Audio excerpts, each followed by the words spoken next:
The A's Life Cycle is a charity bike ride that takes place every year for the last 25 years. It's a 545-mile bike ride on a road bike, from San Francisco to LA. 2,000 or more people get out there on bikes and ride, all with the same intention of raising money to end AIDS. And so it's amazing. It's an amazing event, and I had known people who had done it before me, and some of my friends had done it the year I moved to LA, and I was like, wow, that'd be cool. But it was March, and I was like, there's no way I can be ready between 3 months to get ready for this. I was like, next year, I'll do it next year.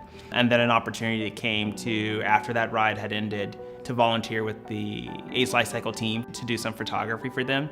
So I met the entire team. I started to become a part of the community, and so I signed up. I was like, okay, I have to do this. I have to ride.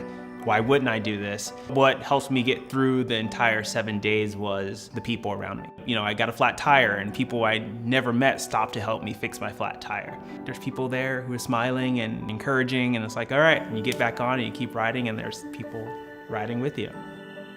Really, the idea for the project or series was born out of my natural desire as a photographer to capture something. So during the ride, I took my camera. I didn't photograph along the route, but at night in the camp, I would reconnect with people that I had met during the day. I was like, hey, can I take your picture? Can I shoot a portrait of you? And I thought it was just an interesting little thing to do.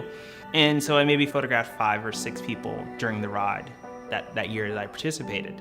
And it was a revisiting. There's this thing that takes place during the A's Life Cycle called the love bubble. It's like an idea or concept that is the love bubble, because you're surrounded by people and everyone's a friend and everyone's family, and there's just so much love and acceptance for, regardless of where you are, where you're from, what your HIV status is, you're home. You're there, you belong there. And so you start to miss that.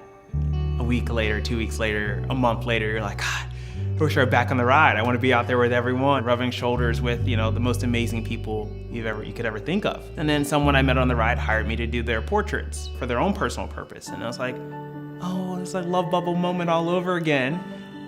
And then a month later, I was like, this would be a really cool series. And at this point, I had no idea what it would be. I was like, I'm just gonna do a portrait series. So I just started to do it, and people would include their stories of why they ride and why they participate. And I'm like, oh my God, this is emotional. I'm sitting at my desk reading through the submissions and crying because people were sharing really intimate reasons why they participate in this ride and this event and what this community means to them. I was overwhelmed at one point at how many people wanted to be a part of it. And that showed me just how much people care about this organization. But then I was like, what is this ride about? And I started to read some of the stories, and people were like, I ride for those who cannot. You start to realize it's we're all in this together.